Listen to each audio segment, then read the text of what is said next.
ఉండే విషయం. నాకు సైనిక్పురిలో అపార్ట్మెంట్ కొన్నాక అద్వైతం పూర్తిగా అర్థమైంది. కొన్ని లక్షలు ఇచ్చాం, అపార్ట్మెంట్ ఇచ్చాం, కూర్చున్నాడు కాగితాలు చూసా.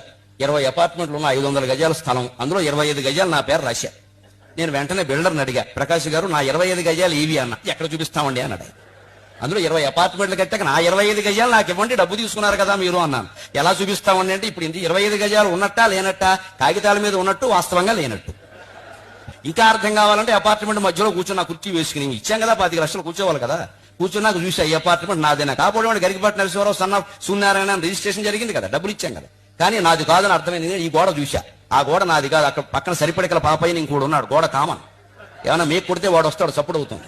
పోనీ ఈ గోడ నాదేనా, ఇక్కడ దగ్గుబల్లి దొగ్గని ఇంకోడు ఉన్నాడు, కాస్త సప్పుడైతే వాడు వస్తాడు. ఈ గోడ నాది కాదు. పోనీ పైన నాదేనా, సీలింగ్ ఫ్యాన్ నాదే, సీలింగ్ నాది కాదు. ఆ పైన ఇంకోడు ఉన్నాడు, వాడు పిల్లల్ని పెట్టుకుని సప్పుడు చేస్తాడు, నేను వెళ్ళి వాడిని కోపడుతూ ఉంటాను.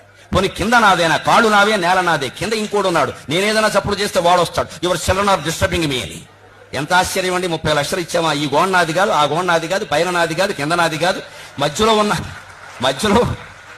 ఉన్న శూన్యానికి 30 లక్షలు ఇచ్చి ఇది నాది అనుకుంటున్నావే. విషయం. నాకు సైనిక్పురిలో